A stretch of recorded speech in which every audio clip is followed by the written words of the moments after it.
Kekalahan demi kekalahan yang diterima oleh Jepang dalam Perang Pasifik membuat Jepang tersudut.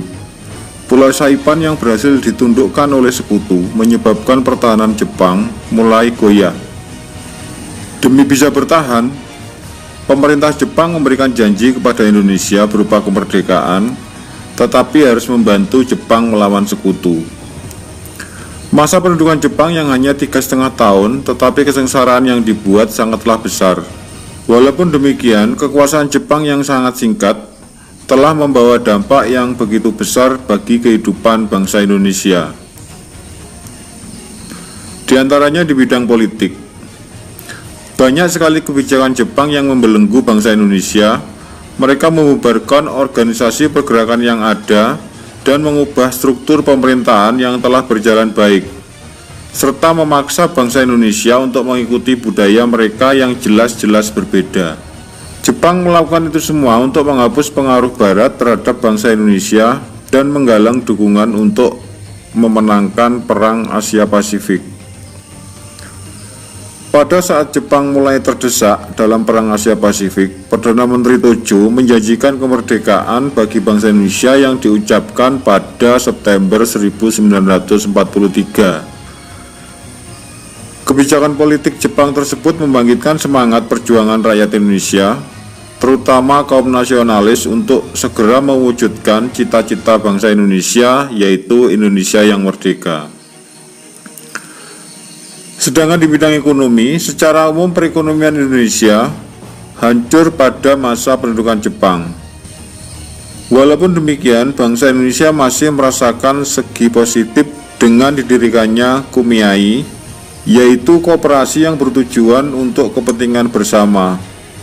Selain itu, diperkenalkan juga sistem baru bagi pertanian, yaitu land system atau sistem pengaturan bercocok tanam secara efisien yang bertujuan meningkatkan produktivitas pangan.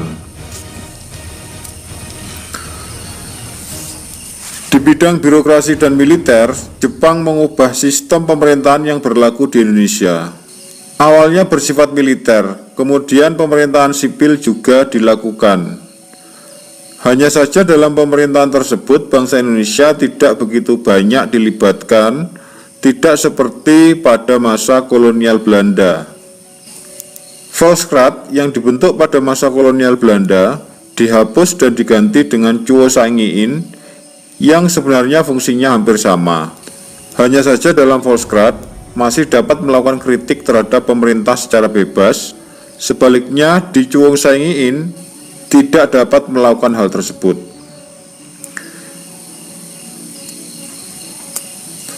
Jepang memaksa pemuda Indonesia untuk mengikuti pendidikan baik semi militer maupun militer. Pendidikan tersebut walaupun menyengsarakan, di awal kemerdekaan ternyata sangat berguna.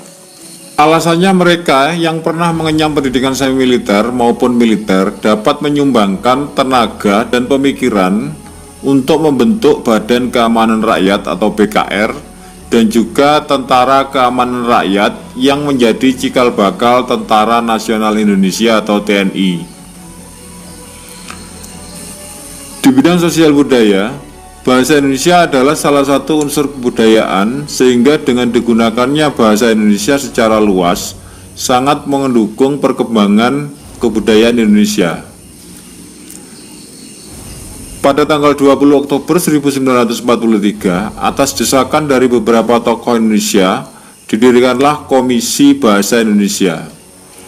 Tugas komisi ini adalah menentukan terminologi, yaitu istilah-istilah modern, dan menyusun tata bahasa normatif dan menentukan kata-kata umum bagi bahasa Indonesia.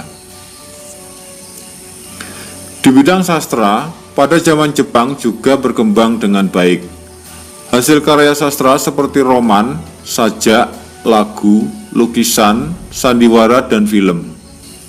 Agar hasil karya sastra tidak menyimpang dari tujuan Jepang, maka pada tanggal 1 April 1943 di Jakarta didirikan pusat kebudayaan dengan nama Keimin Bunko Shidoso.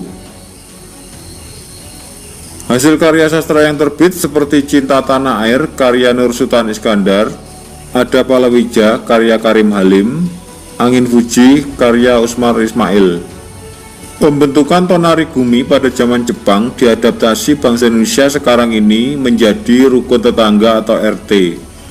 Pada zaman Jepang, Tonarigumi dibentuk untuk memobilisasi massa guna mengerjakan sesuatu yang bersifat umum atau bersama, seperti memperbaiki jalan dan saluran air. Untuk di bidang pendidikan, pengembangan pelajar Indonesia dengan semangat cinta tanah air meskipun harus menyanyikan lagu Kimigayo, menghormati bendera Hinomaru, dan melakukan gerak badan Taisho sangat berguna bagi bangsa Indonesia menyatakan kemerdekaannya. Bangsa Indonesia menjadi sangat militan dalam membela tanah airnya. Tanda-tanda kekalahan Jepang dalam Perang Pasifik mulai terlihat saat Angkatan Laut Jepang kalah dalam perang di Laut Koral pada tahun 1942. Kekalahan tersebut disebabkan kemampuan Amerika Serikat membaca sandi-sandi perang militer Jepang. Kekalahan di Laut Koral menggoyahkan mental perang tentara Jepang. Kapal-kapal perang Jepang yang berukuran besar dengan kemampuan tempur yang tinggi berhasil ditenggelamkan oleh militer Amerika Serikat. Kekalahan tersebut membuka jalan bagi sekutu untuk menyerang pangkalan militer Jepang di Asia Tenggara. Pada awal tahun 1944, sekutu berhasil menaklukkan Pulau Marshall. Pangkalan-pangkalan militer Jepang yang berada di daerah Indonesia Timur seperti Ambon, Makassar, Manado berhasil dikuasai. Dari ketiga daerah tersebut, pasukan sekutu akan menyerang Filipina yang merupakan pangkalan militer Jepang di Asia Tenggara. Kemudian pada bulan Juli 1944, pangkalan militer Jepang di Saipan dapat direbut oleh sekutu. Jatuhnya pangkalan militer di Saipan berdampak pada kedudukan Perdana Menteri Hideki Tojo. Perdana Menteri Tojo menyerahkan jabatannya kepada Perdana Menteri Kunaiki Koiso. Pada masa Perdana Menteri Koiso, Jepang memberikan janji-janji manis kepada seluruh daerah koloni Jepang berupa pemberian kemerdekaan. Kekalahan Jepang di berbagai medan pertempuran membuat martabat militer Jepang di daerah jajahan mulai hilang. Agar martabat militer Jepang tidak hilang di daerah jajahan, Perdana Menteri Koiso membuat pernyataan yang menggemparkan, di mana pada tanggal 7 September 1944, di depan sidang parlemen Jepang, ia memberikan janji kemerdekaan kepada sejumlah bangsa, termasuk Indonesia. Janji itu pun dikenal dengan janji September. Kemerdekaan akan diberikan oleh Jepang asal daerah koloni mau membantu Jepang memenangkan Perang Pasifik. Pemberian janji kemerdekaan buat Indonesia dilakukan dengan cara membentuk panitia persiapan kemerdekaan Indonesia seperti BPUPKI dan PPKI. Pada tanggal 1 Maret 1945, Panglima Pasukan Jepang di Jawa atau Tentara ke-14 di bawah pimpinan Letnan Jenderal Kumakichi Harada mengumumkan dibentuknya Badan Penyelidik Usaha-Usaha Persiapan Kemerdekaan atau Dokuritsu Junbi Kosakai yang disingkat BPUPKI. Lembaga tersebut dibentuk dengan tujuan mempelajari dan menyelidiki hal-hal penting yang berhubungan dengan politik, ekonomi, tata pemerintahan, dan lain-lain yang dibutuhkan bangsa Indonesia dalam membentuk usaha pembentukan negara Indonesia yang merdeka. Anggota BPUPKI terdiri dari 67 orang yang terdiri atas 60 orang Indonesia dan 7 orang Jepang. Secara resmi, BPUPKI diumumkan pada tanggal 29 April 1945. Jabatan ketua dipegang oleh Rajiman Widyodiningrat yang dibantu oleh Suroso dan Ichibangase, perwakilan dari Jepang, sebagai ketua muda.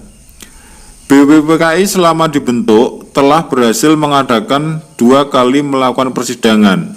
Sidang pertama dilakukan pada tanggal 29 Mei sampai 1 Juni 1945. Sedangkan sidang kedua berlangsung pada tanggal 10 sampai 16 Juli 1945. Pada sidang pertama BPUPKI memfokuskan untuk merumuskan dasar negara Indonesia. Adapun sidang kedua BPUPKI merumuskan beberapa hal antara lain merumuskan rancangan Undang-Undang Dasar, batas wilayah Indonesia, bentuk negara Indonesia, bentuk tentara kebangsaan, dan perumusan ekonomi serta keuangan negara. BPUPKI berhasil bekerja dengan baik. Laporan hasil kerja dari beberapa kepanitiaan yang dibentuk dalam BPUPKI yang diterima Panglima Tertinggi Tentara Jepang di Jawa diteruskan kepada Panglima Tertinggi Tentara Jepang di daerah selatan yang bermarkas di Saigon atau Dalat, Vietnam. Pada tanggal 7 Agustus 1945, BPUPKI dibubarkan oleh pemerintah Jepang dan sebagai gantinya dibentuk Panitia Persiapan Kemerdekaan Indonesia atau Dokuritsu Junbi Inkai yang disingkat menjadi PPKI. Badan tersebut mempunyai tugas menindaklanjuti keputusan dari BPUPKI, yaitu mempersiapkan segala sesuatu yang berkaitan dengan pelaksanaan kemerdekaan atau pemindahan kekuasaan dari Jepang kepada Indonesia.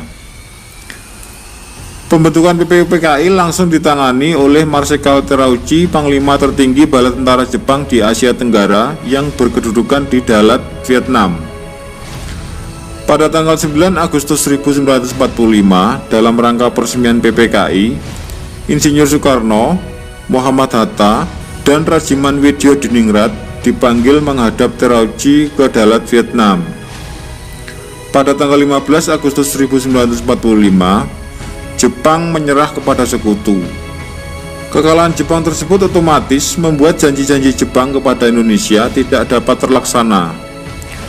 Walaupun demikian, PPKI tetap harus melanjutkan tugasnya untuk melaksanakan kemerdekaan Indonesia.